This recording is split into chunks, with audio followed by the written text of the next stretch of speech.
मेरे जेठ के कमरे से लड़की के चीखने की आवाज़ें क्यों आती थीं?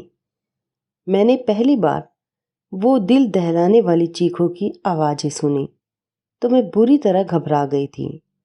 मैं गहरी नींद से हड़बड़ा कर उठकर बैठ गई और चीखने चिल्लाने की आवाज़ें पूरी हवेली में गूंज रही थीं। उस समय चारों ओर सन्नाटा था। मेरे कमरे में बहुत अंधेरा और सन्नाटा था। मैंने हाथ से टटोलते हुए साइड टेबल का लैंप जलाया। मैंने घड़ी की तरफ देखा तो रात के 1 बज रहा था और चीख पुकार की आवाज़ें गूंज रही थीं। मैं हैरान थी कि मेरे बगल में लेटे मेरे पति अमित गहरी नींद में सोए हुए थे।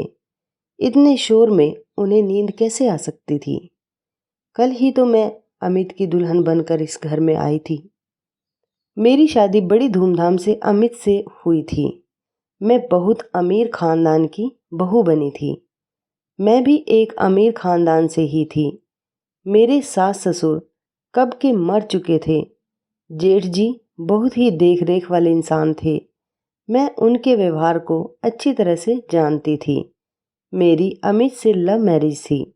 हमने एक दूसरे को शादी के लिए पसंद किया था और वहीं से हमारी फ़ोन पर बातें होना भी शुरू हो गई थी। हम दोनों ही अमीर खानदान से थे, इसलिए किसी को भी इस रिश्ते पर ऐतराज़ नहीं हुआ। मेरी शादी की पहली रात थी और उसी रात मैंने ये चीखें सुनी थी। एक लड़की की चीखों की आवाज़ थी, जैसे वो अपनी मदद के लिए किसी को पुकार रही हो। पहले तो मैंने सोचा कि कमरे से बाहर जाकर देखूं कि आवाज़ें किसकी हैं, कौन है जो इस वक्त इस तरह तेज आवाज़ों से चिल्ला रहा है। लेकिन मैं एक दिन की दुल्हन थी, यूं कैसे मुंह उठाकर कमरे से बाहर निकल सकती थी। आधे घंटे तक ये आवाज़ें गूंजती रही। उसके बाद शांति छा गई थी। मुझे अमित की नींद देखकर हैरत हो रही थी। वो इतने शोर में कैसे सो सकता था? लेकिन कुछ देर बाद आवाज़ आनी बंद हो गई थी, जैसे कभी शोर हुआ ही ना हो। मैं दोबारा लेट गई और अब मेरी आंखों से नींद कोसों दूर जा चुकी थी। मेरा दिमाग बार बार उस चिल्लाने वाली लड़की की तरफ जा रहा था। कौन थी वो और वो ऐसे क्यों चिल्ला रही थी और उसकी आवाज़ पर सब लोग खामोश क्यों थे? वरना एक हलचल सी मच जानी चाहिए थी। फिर मुझे कुछ डर सा महसूस होने लगा था, क्योंकि जहाँ ये हवेली बनी हुई थी वहाँ आसपास केवल जंगल था। गांव तो 3-4 मील की दूरी पर था। मैं कुछ ही दिनों के लिए गांव आई थी, क्योंकि मुझे रहना तो शहर में ही था। शादी से पहले मेरी ये बात तय हुई थी और शहर में भी इन लोगों का बंगला बहुत खूबसूरत बना हुआ था और हवेली इतनी बड़ी थी कि न जाने कितने कमरे इसमें बने हुए थे। यहाँ का बगीचा भी बहुत बड़ा बना हुआ था। मुझे तो इस हवेली में घुसते ही किसी महल जैसा लगने लगा था। मैंने बस वो थोड़ी सी नज़र डाली थी, लेकिन यहाँ की अमीरी देखकर मेरी आंखें चौंधिया सी गई थी। मेरा कमरा फूलों और कैंडल से सजाया गया था। मैं खुद पर जितना भी गुरूर करती उतना ही कम था। हम दोनों को देखकर सब दिया और बाती की जोड़ी कहते थे। मगर आज की रात जो कुछ मैंने सुना था, मेरे दिमाग ने काम करना बंद कर दिया था। न जाने कब वो सोचते सोचते मैं फिर से नींद की वादियों में खो चुकी थी। सुबह अमित प्यारी सी मुस्कान लिए मुझे जगा रहा था। कहने लगा, उठ जाइए मैडम जी, ये दिल्ली नहीं है जो आराम से चादर तान कर सो रही हो। मैंने धीरे धीरे आंखें खोली तो वो उठ चुका था। अमित बिस्तर से उठकर अपने कपड़े निकाल रहा था। मुझसे कहने लगा कि तुम्हारा सामान ड्रेसिंग रूम में पड़ा है, वही पहनना है। वो मुझसे कहकर वॉशरूम में चला गया। मैं बेड से उठकर बैठ गई। पहले तो मुझे ऐसा लगा कि रात वाली बात शायद मेरा कोई वहम था। मैं वही बात सोचते सोचते ड्रेसिंग रूम में चली गई, जो मेरे ही कमरे में बना हुआ था। इतना भारी भरकम जोड़ा देखकर मेरी आंखें फटी की फटी रह गई। मैंने फ्रेश होने के बाद बहुत ही मुश्किल से उन कपड़ों को पहना था। अमित तो कमरे से जा चुका था, तो कुछ लड़कियां मुझसे पूछकर मेरे कमरे में आई और मुझे जेवरात पहनाने लगी और तैयार करने लगी। जब मैं इस तरह सज धज कर बाहर आई तो मेरे जेठ जी सामने कुर्सी पर बैठे थे। उन्होंने मुझे देखा और मुस्कुराने लगे। फिर मेरे पास आए और मुझ पर हजारों के नोटों की बारिश करके ही मेरा स्वागत किया। फिर मुझे बाहर ले गए, जहां गांव की औरतें मुझे देखने के लिए मेरा इंतजार कर रही थी। गर्मी और धूप में न जाने कब से वो मेरी एक झलक देखने के लिए बैठी हुई थी। मेरे जेठ जी कहने लगे कि ये हमारे घर की नई मालकिन है, अमित की बीवी। सभी औरतें मुझे नमस्ते करने लगी। मैं थोड़ी देर से ज़्यादा बाहर रुक नहीं पाई थी। तेज धूप ने मेरी हालत खराब कर दी थी। मैं जल्दी जल्दी अंदर आई और अपने कमरे में एसी चलाकर बैठ गई। पूरा दिन ही लगातार लोगों का आना जाना लगा रहा। अमित से मेरी मुलाकात बस रात को ही हुई थी, वरना वो पूरा दिन मर्दों के साथ ही रहे थे। गांव के कुछ और ही रस्म रिवाज होते हैं। पति पत्नी आपस में कम वक्त और दूसरों के साथ ज़्यादा वक्त गुजारते हैं। यही मेरे साथ भी हुआ था। रात तक मैं थकान से चूर हो चुकी थी, इसलिए लेटते ही मुझे नींद आ गई और अमित मुझे कहने लगा कि गांव के माहौल से तुम परेशान हो गई हो। वो मुझे प्यार से देखने लगा। फिर मैंने आंखें खोली और थोड़ा सा मुस्कुरा दी। मैंने प्यार से अमित से कहा, अमित, अब तो बस जल्दी से दिल्ली वापस जाने की सोचो। मुझे ऐसे माहौल की आदत नहीं है। मेरी बात पर ना जाने क्यों अमित की मुस्कुराहट गायब सी हो गई थी। फिर वो बेड पर टेक लगाकर बैठ गया और कहने लगा, अभी तो ऐसा मुमकिन नहीं है, लेकिन मैं कोशिश करूँगा। मैं नींद में होते हुए भी पूरी आंखें खोलकर उसे घूरने लगी थी। अमित, मैं गांव में 2 दिन से ज़्यादा नहीं रह सकती, यह तुम अच्छी तरह से जानते हो। मुझे घुटन होती है यहाँ के पहनावे से, रहन सहन से। अजीब सा माहौल है यहाँ का। मैं नहीं रह सकती यहाँ पर। मेरी बात सुनकर वो किसी गहरी सोच में चला गया। उसने सिगरेट निकाली और लाइटर से जलाकर पीने लगा। मैं नींद में चूर थी, इसलिए सो गई। रात को फिर से मेरी आंखें शोर से खुली थी। वही लड़की की चीख पुकार, अपने बचाव के लिए मदद मांगती हुई आवाज़ें। मैं तुरंत उठकर बैठी और अमित को भी जगा दिया। वो मुझे नींद में देखने लगा। मैंने कहा, अमित, किसी के चिल्लाने की आवाज़ें आ रही हैं। मेरी बात पर अमित ने नजरें चुराई और कहने लगा, कैसी आवाज़ें? मुझे यहाँ कोई आवाज़ नहीं आ रही। मैं उसकी ये बात सुनकर हैरान रह गई थी। ये कैसे मुमकिन था? मुझे तो लड़की के चिल्लाने की आवाज़ साफ साफ सुनाई दे रही थी, लेकिन अमित को सुनाई नहीं दे रही थी।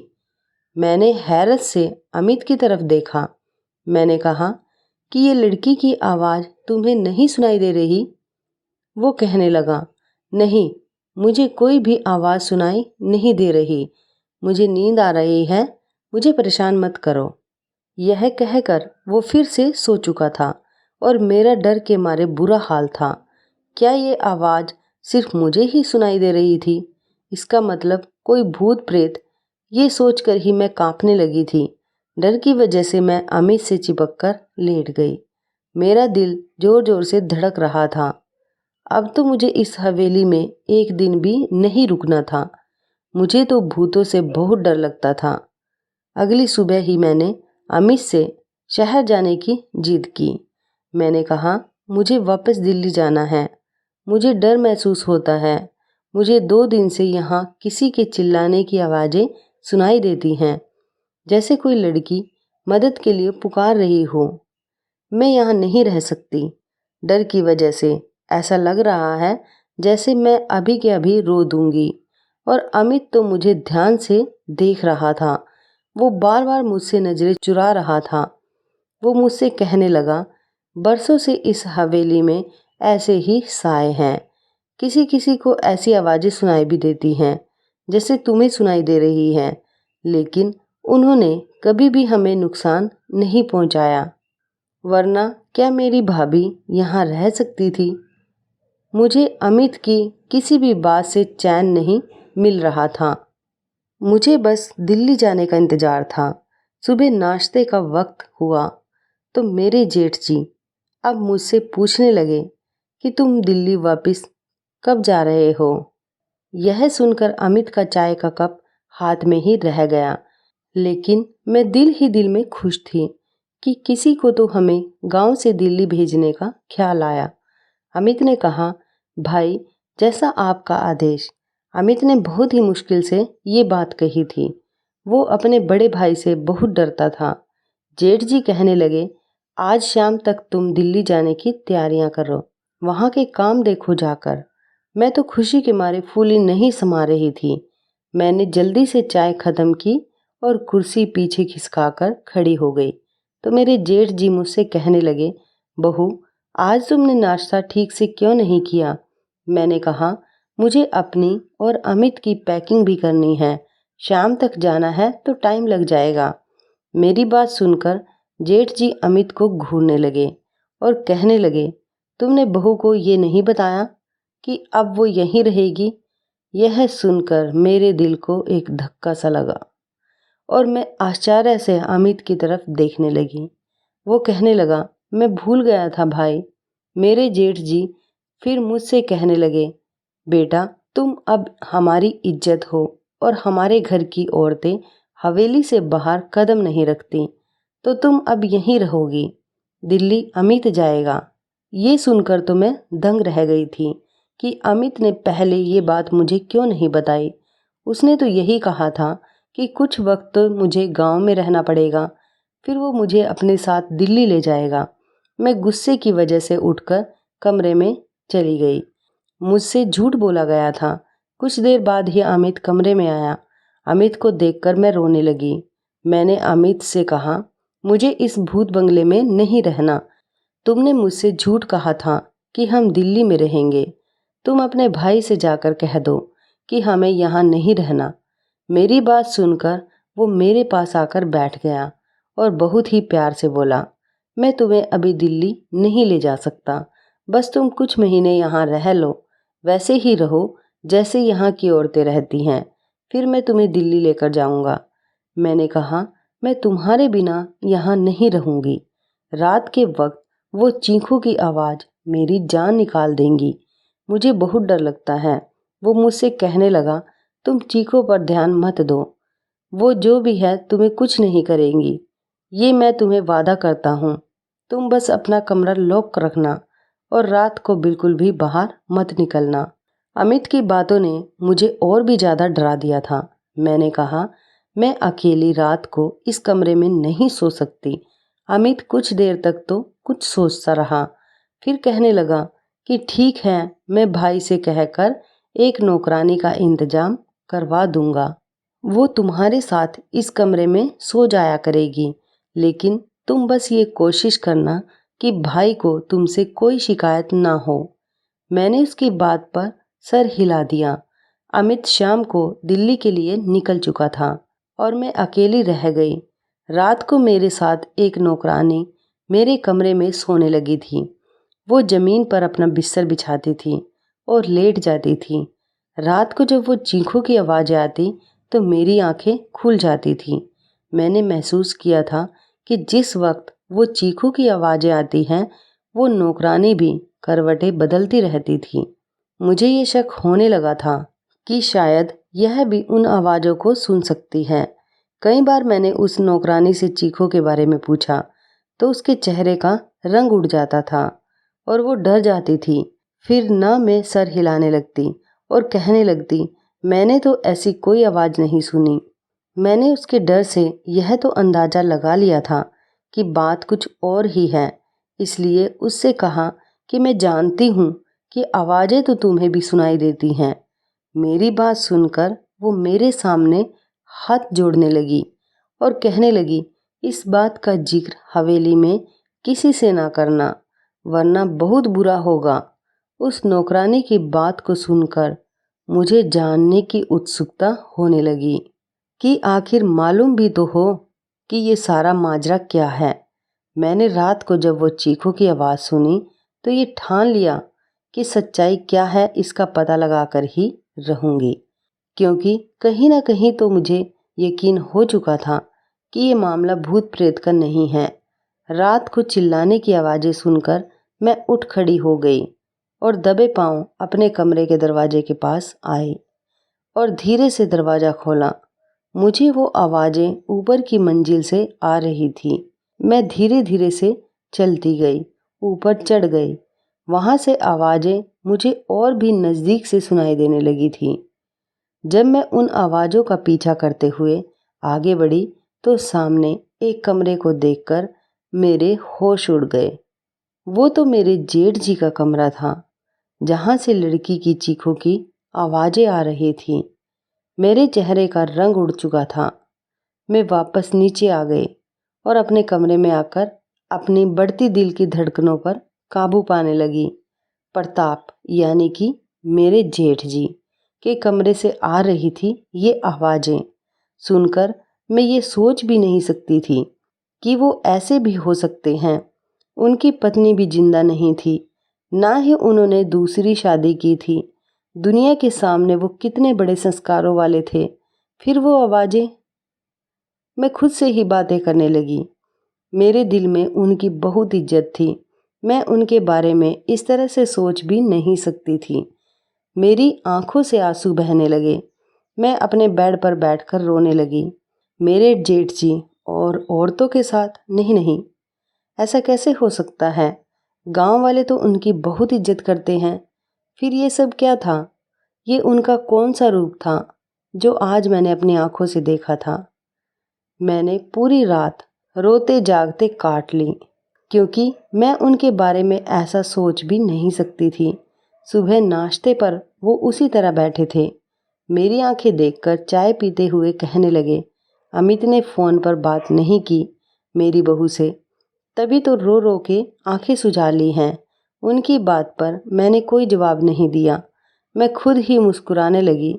फिर बोले कि अमित वहाँ बहुत बिजी है, शायद इसलिए फ़ोन नहीं कर पाया। मैंने उनकी बात का फिर भी कोई जवाब नहीं दिया। आज तो मुझे उनकी शक्ल देखने को भी दिल नहीं कर रहा था। कैसा दोगला इंसान था। दिन में नेक और रहम दिल बना रहता था और रात को ये सोच कर ही मेरा शरीर कांपने लगा था। मैं सोच चुकी थी कि अब उनका पर्दाफाश करके ही रहूंगी, लेकिन मैं नहीं जानती थी कि मैं अपने लिए कितनी बड़ी मुसीबत खड़ी करने जा रही हूँ। जब मैंने दोबारा वही आवाज़ें सुनी तो मैं फिर उसी कमरे के बाहर चली गई। कमरे के हॉल में से देखने लगी तो 15 या 16 साल की लड़की थी। गांव की ही लग रही थी। उसके चेहरे से उसका दर्द साफ पता चल रहा था। वो हाथ जोड़े अपनी इज्जत की भीख मांग रही थी, चिल्ला रही थी, चीख रही थी। लेकिन मेरे जेठ जी ने बड़ी बेदर्दी से उसका दुपट्टा उतारकर फेंक दिया। मैं उसे ज़्यादा नहीं देख सकती थी। मैं वापस पलटी। कैसे भी करके मैंने वो रात काटी थी। सुबह होते ही मैंने अमित को फ़ोन किया। मैंने कहा, तुमने मुझसे इतना बड़ा झूठ बोला। तुमने कहा हवेली में आत्माएं हैं, जबकि ऐसा कुछ भी नहीं है। वो आवाज़ें गांव की मासूम लड़कियों की हैं, जो तुम्हारे पिता जैसे भाई की हवस का निशाना बनती हैं। मेरे मुंह में जो जो आ रहा था मैंने सब अमित से कह दिया। मेरी बात सुनकर वो गुस्से में आ गया और कहने लगा, अपनी जुबान को बंद रखना, जैसे हवेली के सभी लोग रखते हैं, वरना तुम्हें प्रताप की ताकत का अंदाजा नहीं है। जान से मार डालेंगे वो तुम्हें। मैं अमित की बात सुनकर जितना हैरान हुई थी उतना कम था। मतलब वो अपने भाई के बारे में ये सब पहले से ही जानता था और वो भी इन सब में मिला हुआ था। मैंने फ़ोन बंद कर दिया। बुराई होता देखकर मैं ऐसे चुप नहीं रह सकती थी। मुझे बस एक सबूत चाहिए था, क्योंकि यहाँ ऐसा कोई भी नहीं था जो मेरे जेठ प्रताप के खिलाफ एक लफ्ज भी बोलता। इसलिए मैंने रात होने से पहले ही बीमारी का बहाना बनाया और अपना कमरा लॉक करके अपने कमरे में बंद हो गई। मैं जानती थी कि प्रताप ऊपर कब जाता है, इसलिए मैं अपनी पिछली खिड़की से बाहर निकली और पाइपलाइन के सहारे ऊपर की तरफ पहुंच गई। प्रताप के कमरे के बाहर की खिड़की उस वक्त खुली हुई थी। मैं उस वक्त खिड़की के जरिए उस कमरे में पहुंच गई और उस कमरे को देखकर मैं हैरान रह गई। उस कमरे को किसी दुल्हन की तरह सजाया गया था। मैं उसी खिड़की के पास से एक कोने में छिप गई। रात 1 बजे प्रताप उस कमरे में आया और सामने सोफे पर बैठ गया। कुछ देर बाद उसका नौकर शराब की बोतल लेकर आया और सामने टेबल पर रख दी। मैंने अपने मोबाइल का कैमरा ऑन कर दिया था। कुछ देर बाद एक सुंदर कम उम्र की मासूम सी लड़की उस कमरे में आई। वो चिल्ला रही थी, बार बार ये कह रही थी कि उसे उसके घर वालों के पास जाना है। वह नौकर लड़की को कमरे के अंदर धकेलकर कमरा बंद करके चला गया था। प्रताप एकदम आराम से सोफे पर बैठा हुआ था। उस लड़की की बेबसी का तमाशा देख रहा था, जो बहुत ज़्यादा रो रही थी, दरवाज़ा पीट रही थी, अपने बचाव के लिए मदद मांग रही थी, जिसकी चीख पुकार हवेली की बेजान दीवारों में गूंज रही थी। वहाँ के लोग इस पर बिल्कुल खामोश थे। वो लड़की जब दरवाज़ा बजा बजा कर थक गई तो फिर तो प्रताप के पास आकर हाथ जोड़ने लगी। कहने लगी, प्रताप साहब, मुझे छोड़ दो, मुझे जाने दो। मैं तुम्हारी बेटी की उम्र की हूँ, मुझ पर तरस खाओ। उसकी बात सुनकर मेरा जेठ गुस्से से उठा और उसके बाल पकड़कर कहर भरी नज़रों से देखते हुए बोला, तेरी इतनी हिम्मत कि तुम मेरे सामने ही अपनी जुबान चला रही हो। तुम्हें अभी बताता हूँ कि मेरे सामने जुबान चलाने वालों का मैं क्या अंजाम करता हूँ। ये कहकर उसने उस लड़की को बड़ी जोर से जमीन पर पटक दिया। वो लड़की दर्द से बिलबिला उठी थी और मैं ये सब नहीं देख पा रही थी। न जाने कैसे मैंने खुद को काबू में किया हुआ था। वहाँ खड़ी ये सब देख रही थी कि फिर मेरे जेठ ने उस लड़की को पकड़कर बिस्तर पर पटका और अपना सिगरेट जलाकर जैसे ही लड़की के चेहरे पर लगाया तो उस लड़की की चीखों के साथ साथ मेरी भी चीख निकल गई। फिर प्रताप तुरंत ही वहाँ से पीछे हटा। मेरी चीख को सुनकर वो समझ गया था कि कमरे में उस लड़की के अलावा कोई और भी है। इससे पहले कि वो मुझे ढूंढता मैं उसी खिड़की से बाहर निकल गई। लेकिन शायद वो मुझे देख चुका था, क्योंकि मैं कोई प्रोफेशनल जासूस तो थी नहीं, एक आम सी लड़की थी। मैं जिस रास्ते से आई थी उसी रास्ते से नीचे उतर गई, लेकिन अपने कमरे के बजाय हवेली के पीछे चली गई। मैं वहीं जाकर छुप गई। मुझे पूरी हवेली में एक हलचल सी महसूस हुई। बहुत ही तेज कदमों की आवाज़ें सुनाई दे रही थी।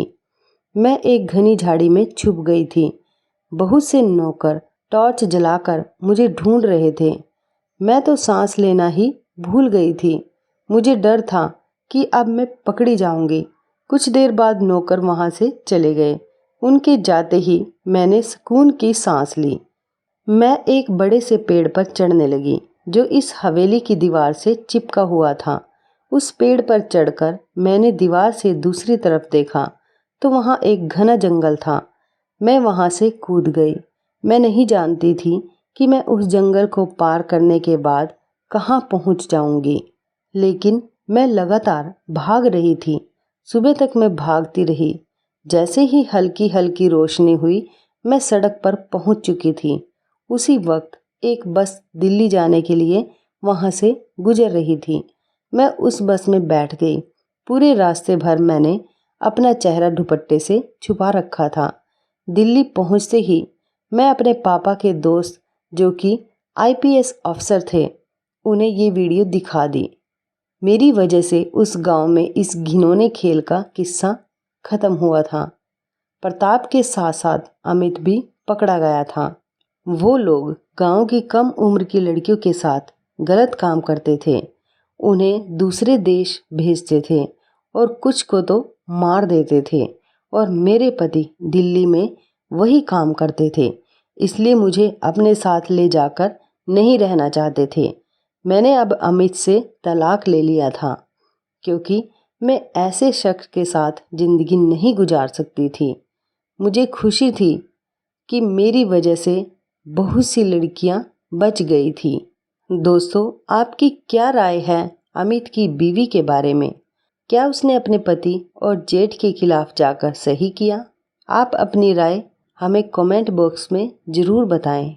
दोस्तों, इस कहानी से हमें ये सीख मिलती है कि हम सबको बुराई सहन ना करके हमें बुराई को ख़त्म करने के लिए ठोस कदम उठाने चाहिए, चाहे उस बुराई में हमारे अपने ही शामिल क्यों ना हो। हर व्यक्ति को समाज से गंदगी हटाने के लिए अपना कर्तव्य निभाना चाहिए, जैसे अमित की बीवी ने किया था। तो इस कहानी के बारे में आपकी क्या राय है? कमेंट करके ज़रूर बताइएगा। दोस्तों, आपको हमारी ये मज़ेदार कहानी मेरे जेठ के कमरे से लड़की के चीखने की आवाज़ें क्यों आती थी कैसी लगी? आप हमें कमेंट बॉक्स में ज़रूर बताएं। यदि आपके पास भी ऐसी कोई प्यारी सी कहानी है या फिर ऐसी कोई और कहानी जिससे कुछ शिक्षा मिले, तो आप हमारे साथ उसको शेयर ज़रूर करें। दोस्तों, यदि आपको हमारी ये वीडियो अच्छी लगे तो आप हमारी इस वीडियो को लाइक शेयर ज़रूर करें और ऐसे ही दिल को छू लेने वाली प्रेरणादायक कहानियाँ सुनने के लिए हमारे चैनल को भी सब्सक्राइब करें। और यदि आप हमें फेसबुक पर देख रहे हैं तो हमारे फेसबुक पेज को लाइक और फॉलो ज़रूर करें। तो फिर मिलते हैं ऐसी ही ज़बरदस्त कहानी या टिप्स के साथ अगली नई वीडियो में। तब तक के लिए धन्यवाद। आप सभी अपना ख्याल रखना। आपका दिन शुभ व मंगलमय हो।